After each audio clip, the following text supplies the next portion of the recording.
Hello and welcome to the Final Frontiersman. I'm your host Bill, flying solo today on my mission. And my mission is to give you an overview and a review of sorts of the Star Trek Adventures role-playing game by Modiphius. With any luck, I'll be able to shed some light on the good points and the bad points about this game for those of you who are on the fence. And otherwise, for those of you who already know about the game, perhaps I can give you some conversation fuel to take with you or to discuss with me about the game in the comments or anywhere you can find me. Just a bit about my history with the game. I've been playing Star Trek Adventures, or STA as I will be calling it, for about the past 3 years or so. Aside from a few one-off games here and there, I have been playing as a game master the entire time. So this video is going to be from my perspective as a game master, a GM, and maybe in the future, if I can do it, I would like to make another video or two of featuring players from the game to have another perspective about the system from the player's point of view, the non-GM point of view. Now about this video, I'm going to use our standard alert system for the review. So for example, the yellow alert is for things that I think might be of interest to you and you should keep an eye on or be aware of. The red alerts are for the things that I think are really great and exciting and what makes me really thrilled to play this game. And finally, the black alert are for the complete game changers, the things that take things in an entirely new direction. So they're the big movers and shakers. Okay? So without further ado, let's get on into the first section and I will give you an overview of the game. Stay with me.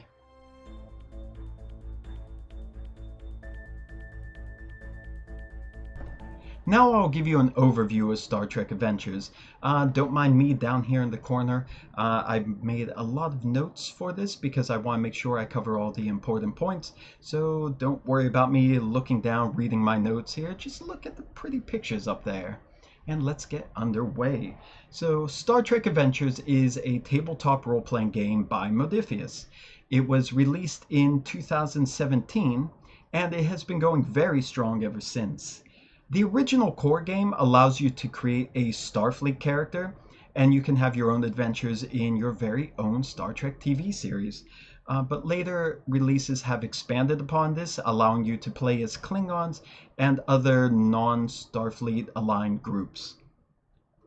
The Next Generation era is the default setting for the game, and even down to the visuals in the books, it's based on the LCARS design. However, all of the material, all of the source books, everything is fully adaptable and usable for Enterprise and the original series eras as well. The game utilizes Modiphius's 2d20 system, where you roll two 20-sided dice to resolve most of the skill checks, which in this game are known as tasks.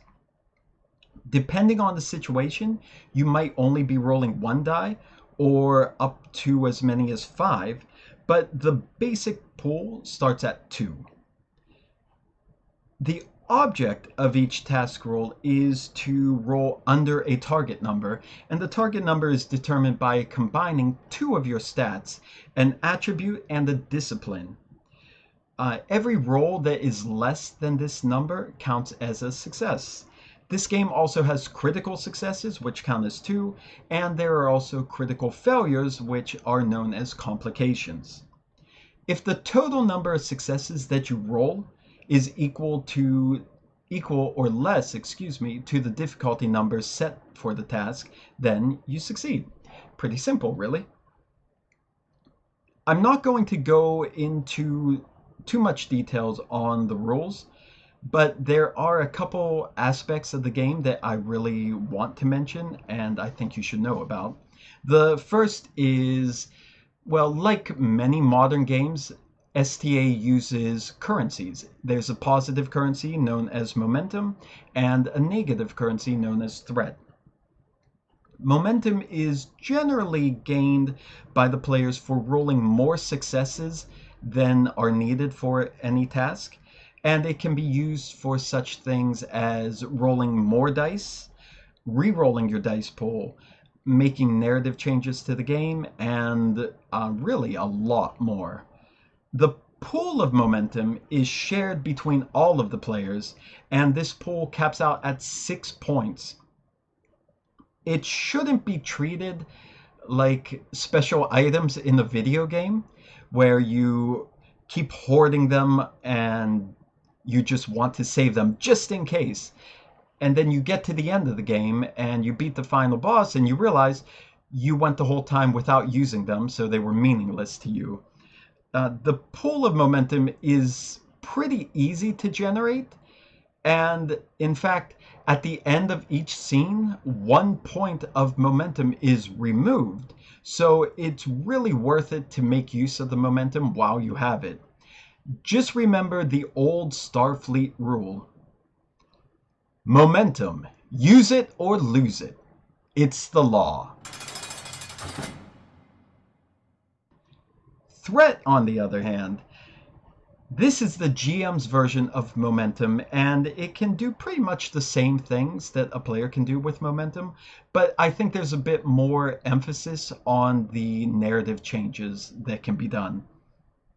The GM will start the game with a number of threat that is based on the player count, and the GM can gain more threat in the same ways as the player rolling extra successes on NPC rolls, or when the player rolls a complication, for example.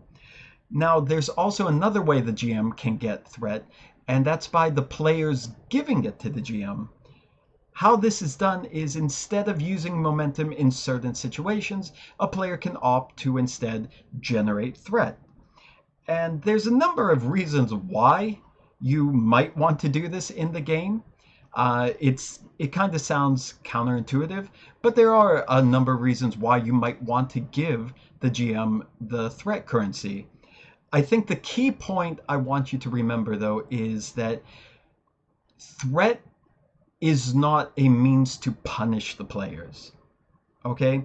Threat is just another tool for the GM to make a scene or the whole episode more exciting and more dramatic. Yes, it raises the challenge up a little, it adds another obstacle in the way, but it's supposed to be done in a way to make it more dramatic and more entertaining for everybody.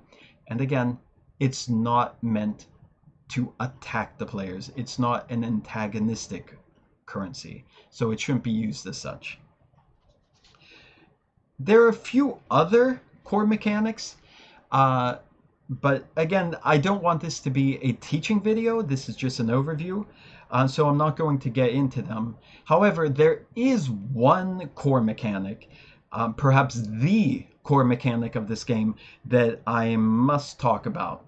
And in fact, this is going to get my first yellow alert. Extended tasks. This seems to be one of the things that is confusing to most new players and even old players. In fact, myself, I was very confused by it when I first started the game. And it took me a little while of reading the rules again and again before I finally got a hang of it. However, to put it simply, an extended task is pretty much just a huge task or a very important task that most likely will not be accomplished with just one single die roll.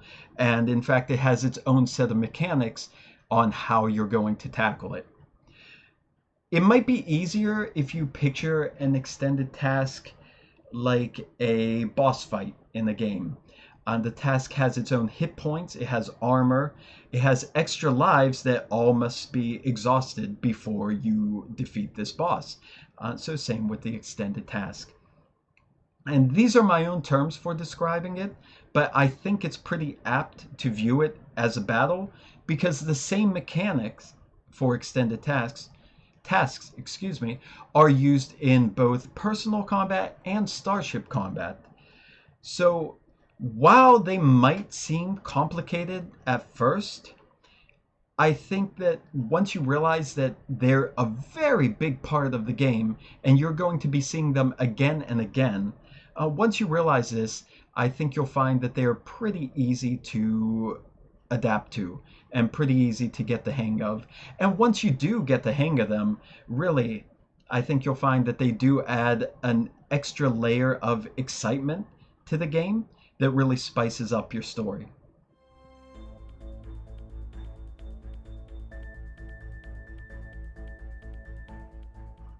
All right, welcome back. This is the review portion of the video, and I'm just going to get this out of the way right now.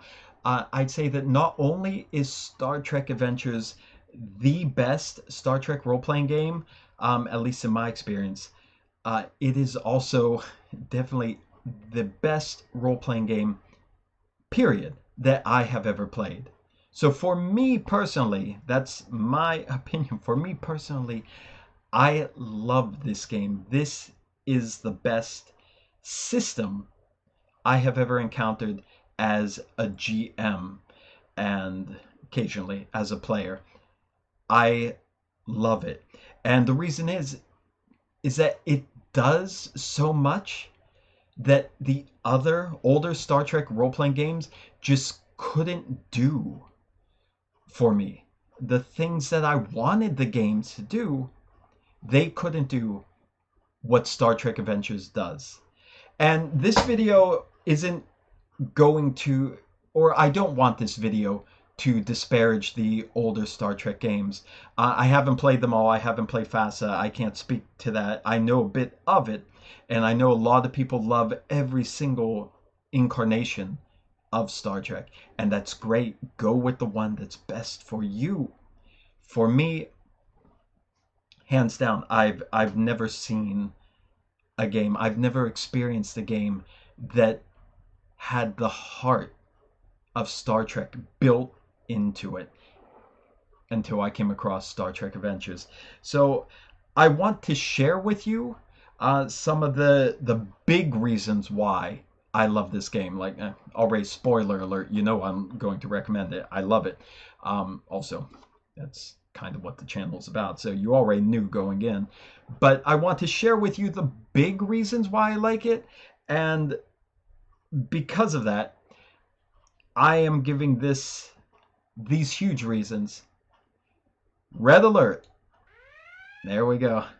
We're going to do this. This is all the great stuff. This is all the big stuff. I have my notes.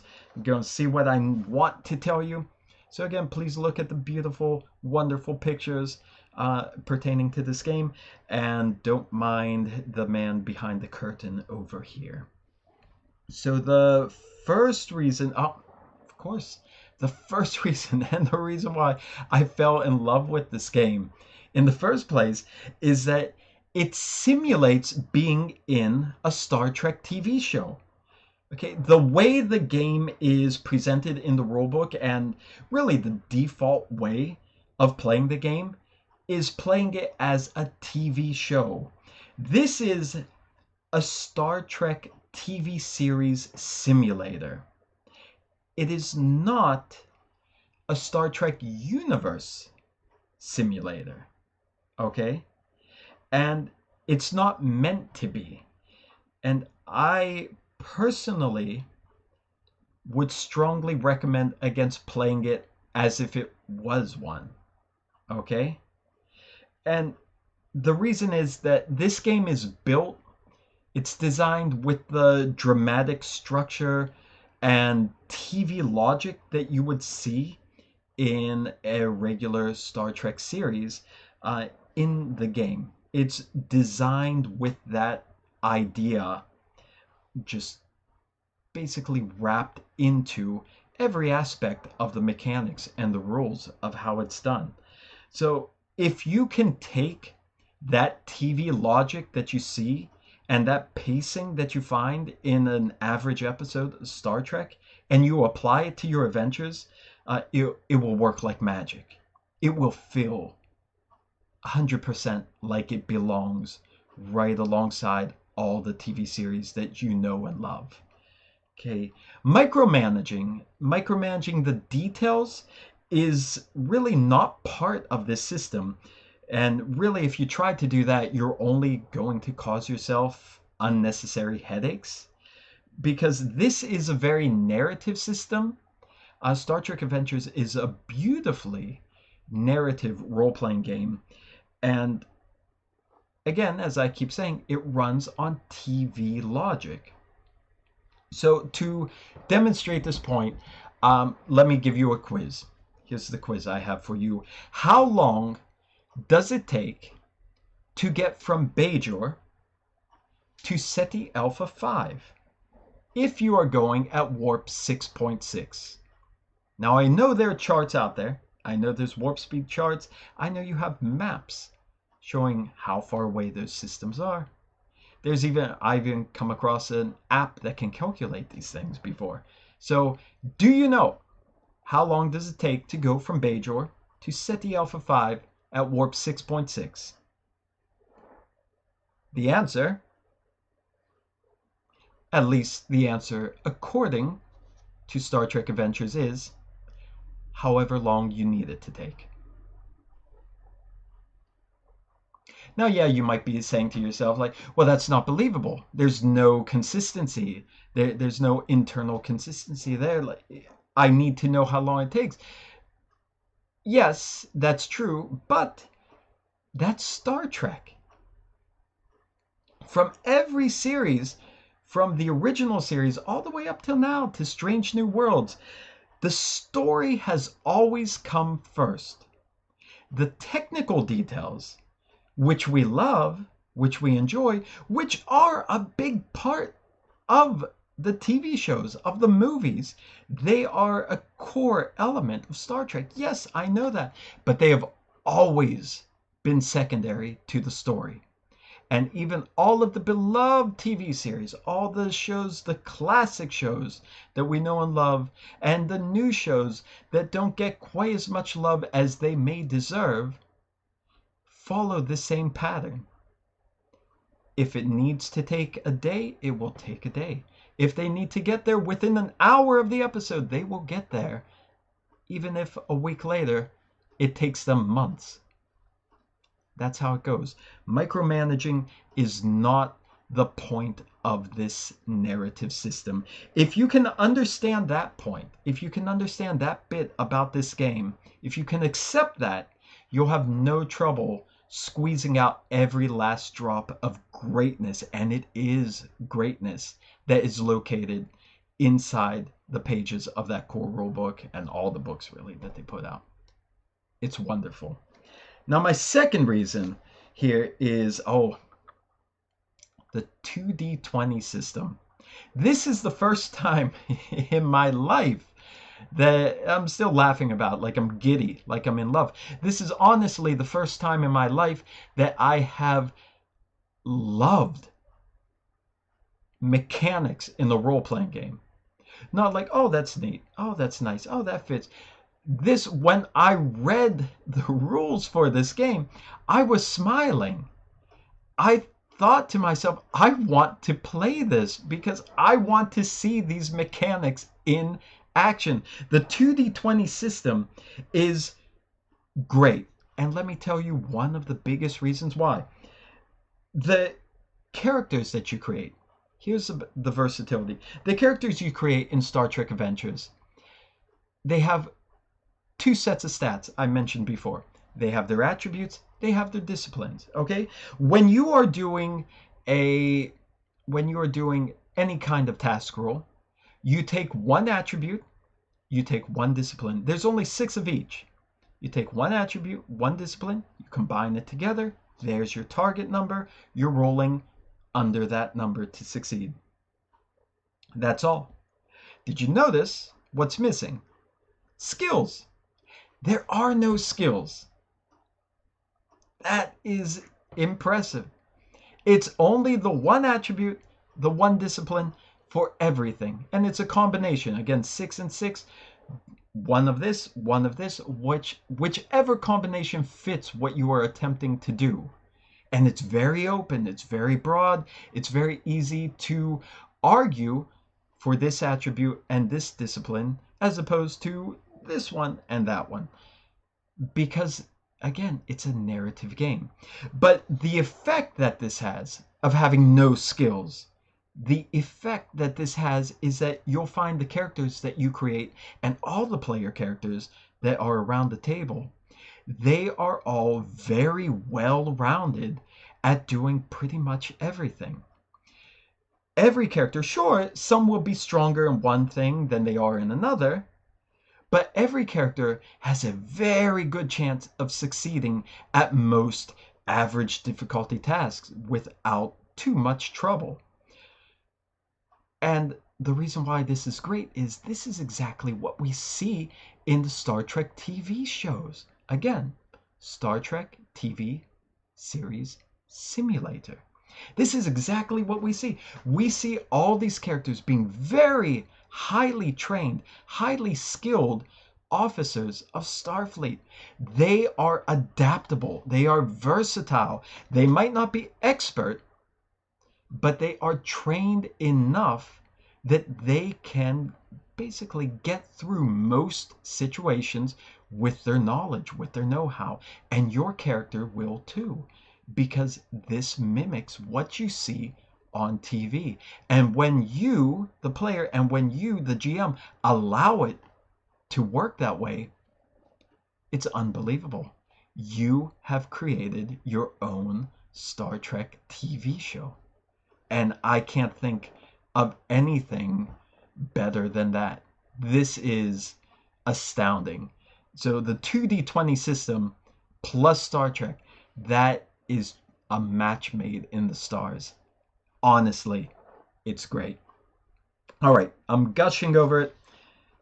Let me go to my last point. Oh, but before I do that, I just do want to mention again about this, because I know a lot of people have trouble with the idea, oh, there's no skills, like everybody, it's way too broad. Like I said, it's supposed to be broad. You want them to be well-rounded. But that was the problem I had with some of the older systems, where you do have the normal traditional character sheet. There's a list of skills, and you have the point buy system, and you're buying this one, you're putting a point in here, point in there. You're strong at phasers, but you're not so good at diplomacy, whatever it is. But then all the skills that you didn't put points into, they fall back to your basic attribute, and usually those aren't good enough, those aren't great. That's why you have a point buy system, because your base skills are just okay. And I have never been a fan watching a Star Trek series and seeing characters that were just so at most things and just good at one or two things. Never seen that. And you'll never see that in Star Trek Adventures, unless you design it that way. You're free to do that. Don't, but you can. Okay, my last big reason.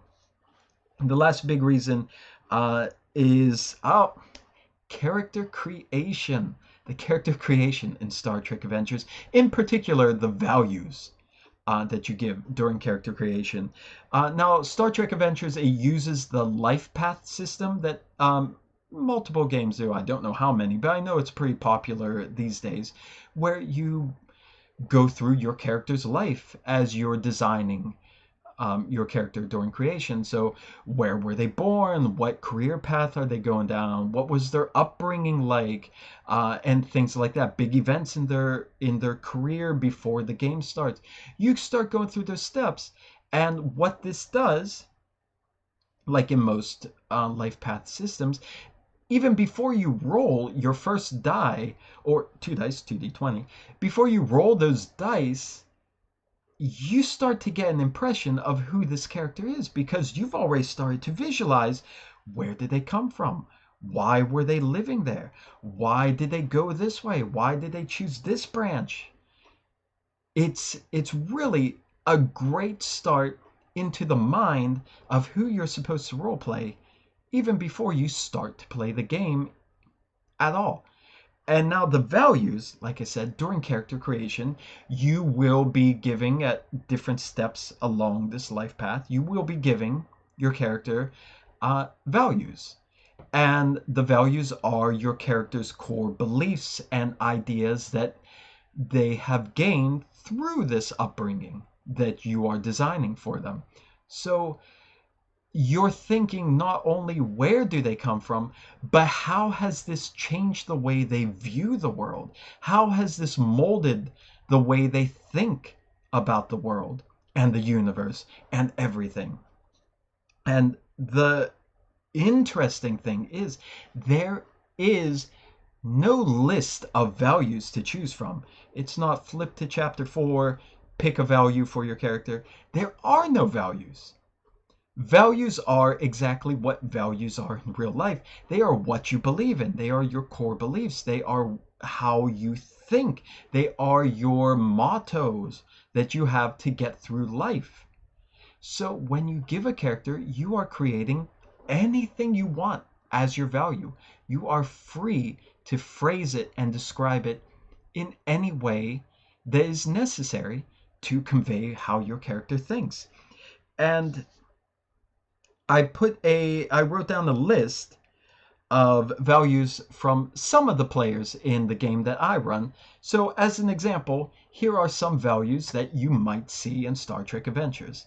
So number 1, actions speak louder than words. Pretty open, right? There is no I in team. Good words to live by. The pure and simple truth is rarely pure and never simple. God love that one. And the last one, stagnancy leads to downfall. If you listen to those values, if you hear this character has that value, this character has that value, when you hear that value, you automatically start to get an impression of who that character is. And when you make that value for your character, you get an impression of who your character is.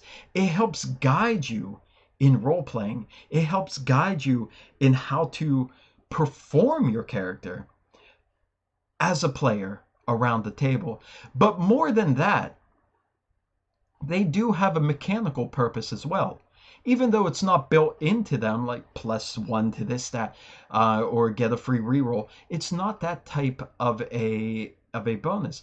They are built into your character, and they might provide you through the narration a bonus to doing something, because what you are doing is completely in line with how your character thinks and believes and feels.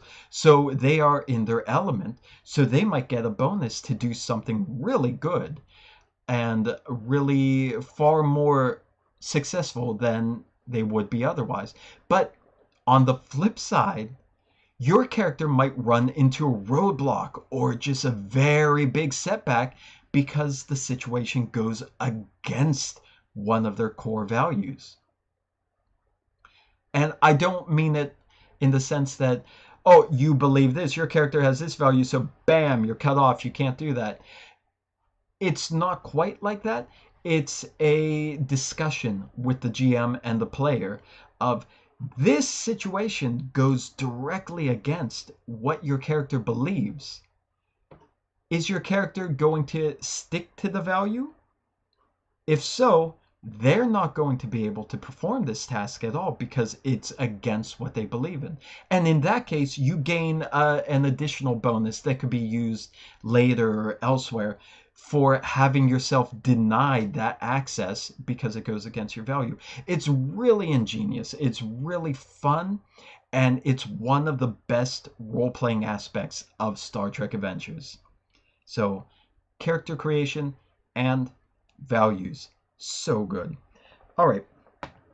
I'm ending the red alert here, but I still have one last thing that I really like about Star Trek Adventure. There's a lot that I like about Star Trek Adventures, and if you've encountered me on social media, you've heard me gush about it. If you keep watching the videos we point out, you are going to keep hearing me gush about it. But just to wrap up this section, the last thing that I really enjoy is starships. Starships in this game. They are very similar to characters.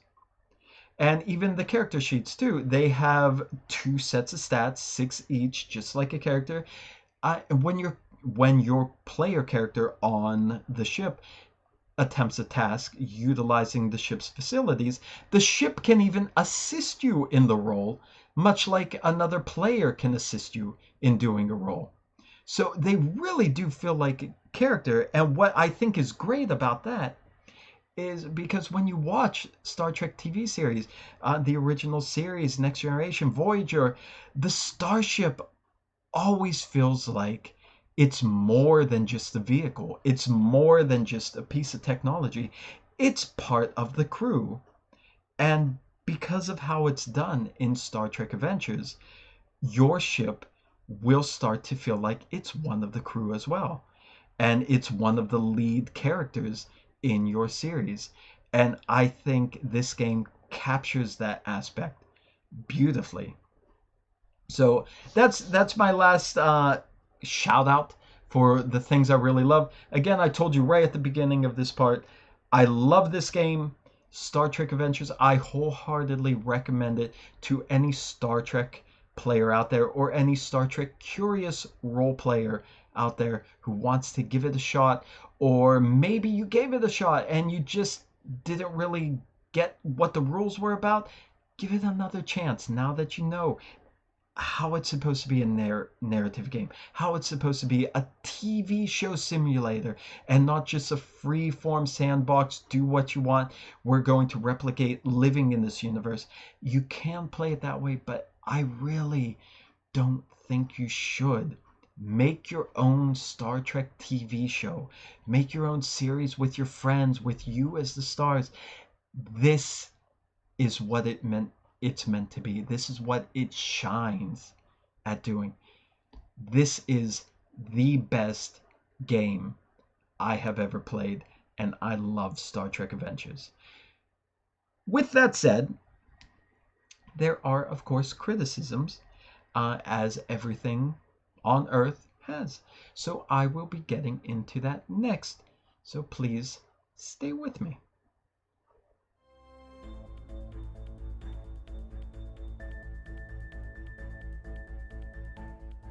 It wouldn't be fair if I didn't point out some of the criticisms that are thrown at this game.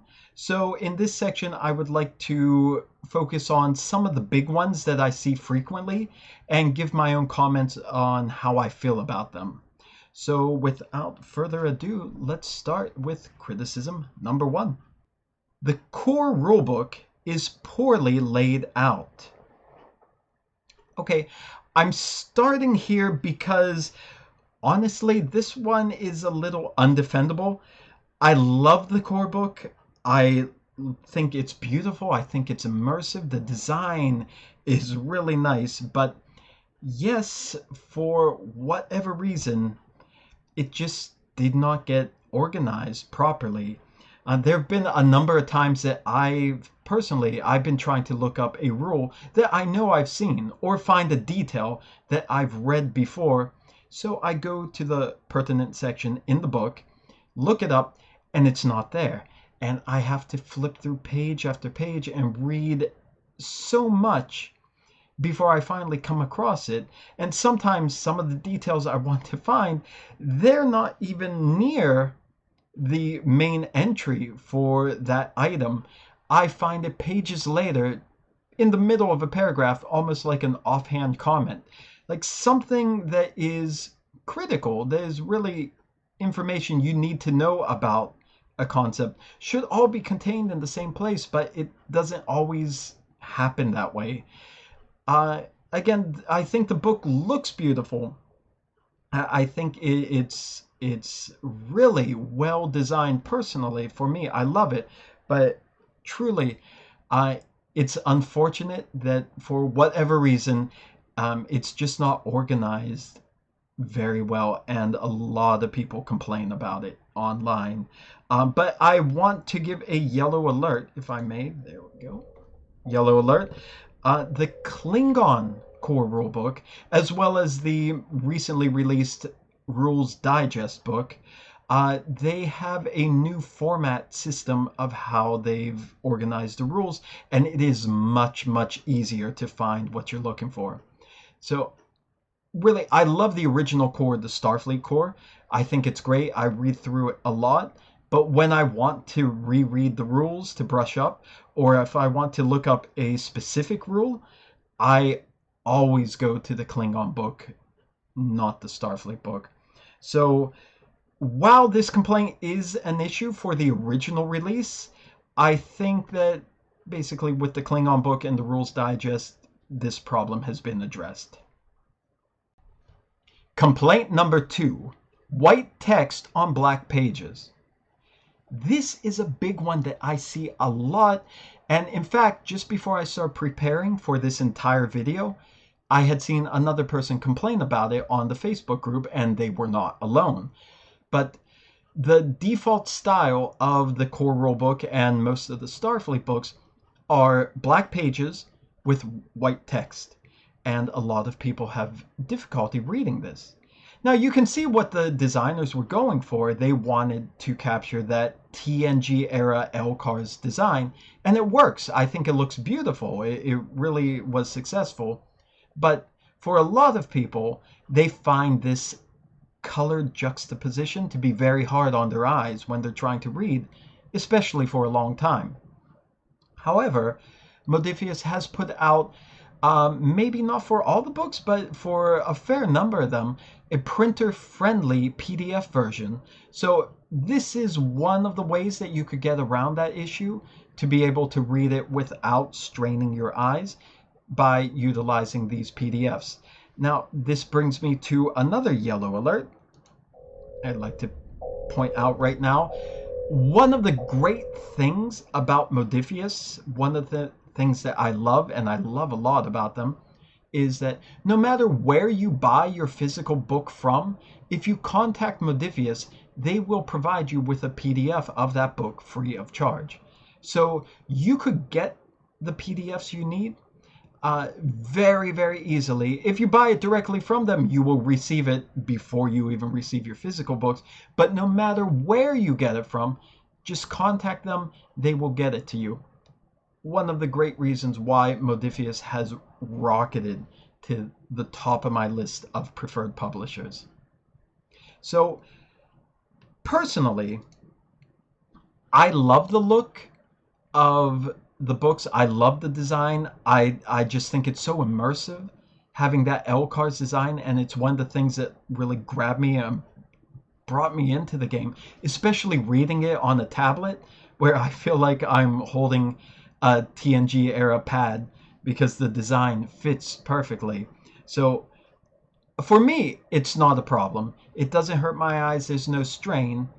So clearly, it's not going to be an issue for everyone, but for the people that it does affect, it's a very valid criticism. Complaint number 3, threat hinders GM's power. There are a number of people who question the necessity of having the currency of threat in the game, and they say that it puts a limit on what the game master can do, because the game master needs to spend threat to make any changes that they want to add to a scene that's already in progress. So, for example, let's say you have your players in combat against the Romulans, but they're winning very easy. So you want to make it a little bit more of a challenge. You want to have some more Romulans come into the fight. You spend 3 points of threat. 3 more Romulan foot soldiers come out, join the battle, and you got a little more action going on. Now, in another system, in a different rule set, you don't have that currency. So you could just say, without any kind of spend or worrying about resources, 3 more Romulans charge into the battle. Or 100 Romulans charge into the battle. Or a warbird decloaks over top of you, starts firing anything you want. You just make it up on the fly, you do it, there's no restrictions at all. So the fact that in Star Trek Adventures you need to spend this currency to make these changes is true. It puts a restriction, in a way, on what the GM can do. And in fact, when I first started playing the game, before I started running the game, when I read the rules and I came across this, I had the same reaction. This is unnecessary. It just puts a roadblock in the way of the GM for no good reason at all. But when I started to prepare for my first game, I wanted to run the system with the rules as written, including how to use threat. I wanted to see why the designer of the game made it this way, because clearly there had to be a reason. So I tried it out. We played a few games. I got used to how to use threat just as it's written in the book. And you know what? I came to understand the reason why. It became clear to me. And in fact, by the end, I preferred having this currency in the game than the alternative of just not winging it, but just with unlimited power, this omnipotent power, doing whatever you want. And the reason behind why this rule is here is this currency threat actually helps to build trust between the players and the GM. There's no arbitrary flaunting of GM power in this system. Everything that you do, that you add, can be justified through your expenditure of threat. So if you go back to the first example again, where you have the 3 Romulans in any other system, you have the 3 Romulans come out, enter the battle. Somewhere you know there's a player who is thinking something along the lines of, oh great, we're doing well, so the GM is just sending more stuff out to slow us down. How is this fair? But in Star Trek Adventures, you spend those 3 points of threat, those 3 Romulans come out. That same player might be thinking, oh great, we're doing well, so the GM wants to slow us down by sending all these extra people in to fight. I guess we should have been more careful about adding all that threat when we disarmed the bomb earlier. There's the difference. There's now a causality of why this is happening. It's not just because the GM says it happens. It's because maybe the consequences of something they did earlier that built up threat is now coming back to ramp things up to make it more difficult and challenging for the players now. So they could see where these decisions, where these extra challenges are coming from. It creates an environment of trust between both sides, GM and players. And you might even think, oh, well, my group, we don't need that. We trust each other. I have their trust as the GM, or I trust my game master. So it's unnecessary. And in my group, too, I don't think my players would bat an eye if I never used threat in that way, if I just told the story as I wanted to tell it. But that's beside the point. Because, first of all, in my 3 years of running Star Trek Adventures, there hasn't been a single instance where I felt I was restricted as a GM in this game than I have been in any other game. I feel like I am just as free to create, change, alter, and ramp up the difficulty as I see fit, even while using threat. I've never felt like I was held back, even though technically the way threat is designed, it does put a limit on what you can do. I have not felt restricted or hindered in any way. And in fact, I'll say I prefer having threat in the game. And the reason why is spending threat is some of the most exciting moments that I have in the game. When I announce that I'm doing a threat spend, the rest of the players are on their seat. They want to know what the consequences of that threat building up is going to be. So it takes what's going to be a dramatic moment in the game for the characters, and it makes it a dramatic moment outside of the game for the players. And for that reason, I can't see threat as any sort of downside or flaw to this game. I think it works as intended. I think it works well, and I think it's a necessary part of this system. The final complaint is character leveling, or the lack thereof. Star Trek Adventures does not have a traditional leveling system like you might find in many other role-playing games.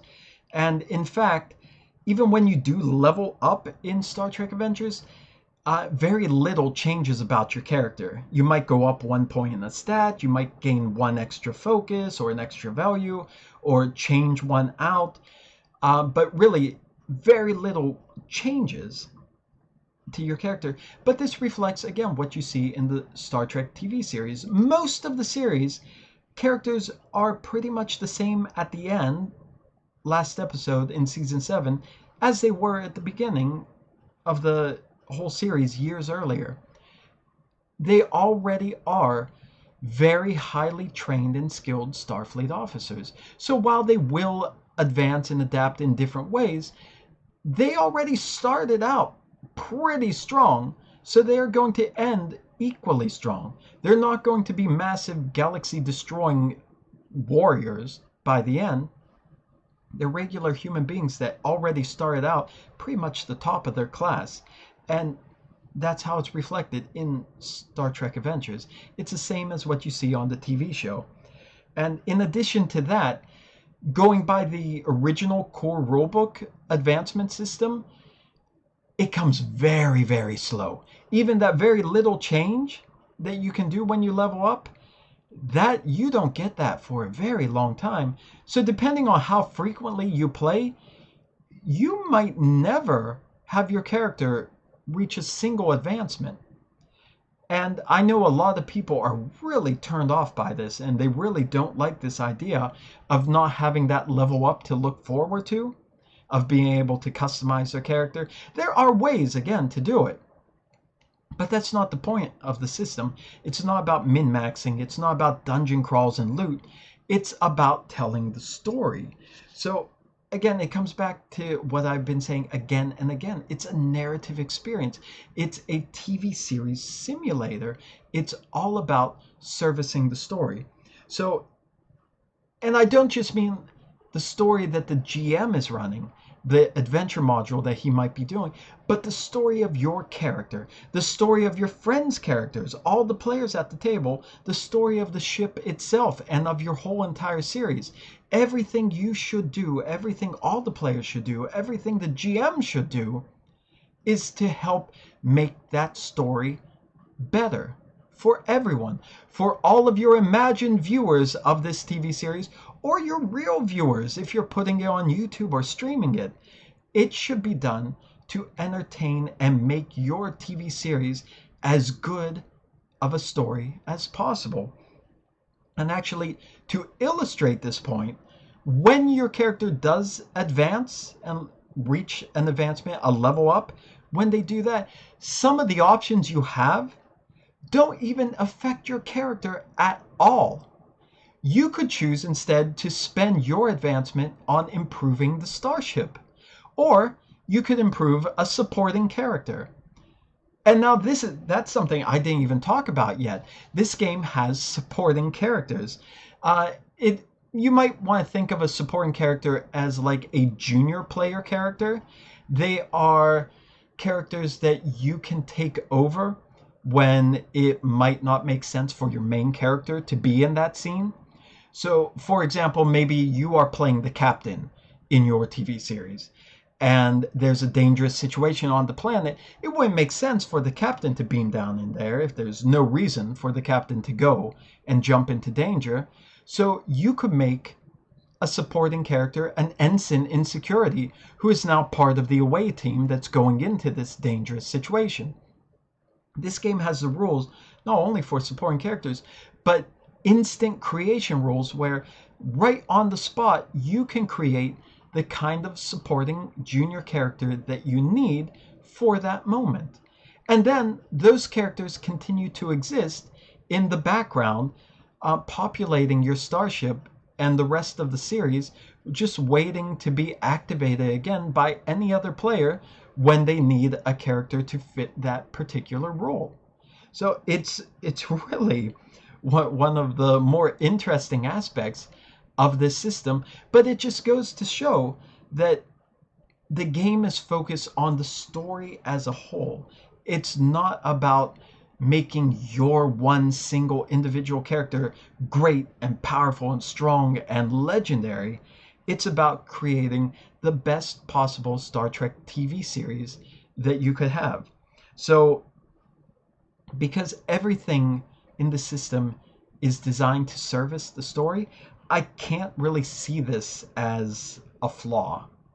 But if I can step back for a second, I do want to do a yellow alert here, something, again, of import to note. As I said, the core rulebook has a very, very glacially slow advancement system. And you don't even really level up that much. So the fact that it takes so long, you may never get to it. The Klingon core rulebook introduced a new advancement system that I think is superior because it allows the player to pretty much control the speed uh, at how much they are going to advance in the game, because it puts a strong focus on role playing and it highlights character values, which I talked about earlier. That's tied in to how characters advance. So the more they use their values, the more they will advance or level up.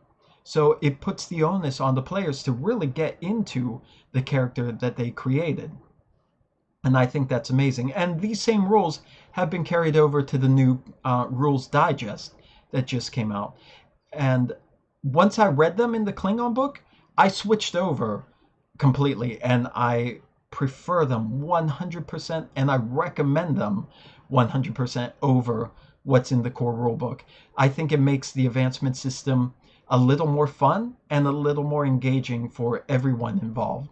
So that kind of fixes the issue. But again, I don't even see it as an issue itself because really advancing to a strong superhero level is not the point of Star Trek.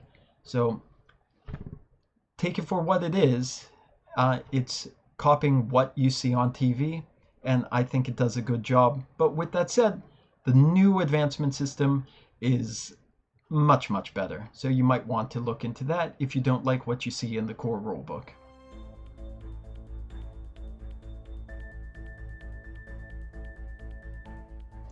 And that's it for my overview / review of Star Trek Adventures, the role-playing game in 2022. The video really became a lot longer than I thought it was going to be when I made it, but it's really easy for me to talk about the things I'm passionate about, and I've never been more passionate about role-playing game than I am with Star Trek Adventures. I hope I was able to convey some of that energy, some of that love to you, and I hope you will be willing to check it out if you haven't already. Before I go, in the video description, I will put some links to some of the good resources around the internet for this game, including all the big social media sites to go and talk and meet with other fans and writers and creators of the game, some of the really good web apps, including the amazing character creator that I use constantly. Every time I make a new character, it's with this app. And one very special shout out, probably the biggest resource I'm putting down below, is the site Continuing Mission. It is the largest fan site for Star Trek Adventures on the internet. It is run and contributed to by some of the most amazing people in the community, and it is well worth checking out. Homebrew rules, interviews with people, and just lots of inspiration for your games. It is everything that you need to supplement what's in the books by Modiphius. So please do check it out. Thank you so much for sticking with me to the end of this very long journey. I hope you were able to get something from this video, whatever that may be. And I'm just letting you know I'm planning on doing a couple of follow-up videos to cover some of the topics that I just didn't think fit well inside this one. Plus, it was long enough as it is. So if you like this video or if you enjoyed what I talked about here, I hope you check those out when they come along. But otherwise, please feel free to comment. Let's talk about the game. That's what I want to do. I love talking about Star Trek Adventures, so leave a message down below or find me and anyone else from this channel on our social media at The Final FM. I really, truly, truly do thank you for being here with me until the end, and just be well, be safe, have fun out there, and remember to love your fellow gamers. Peace and long life.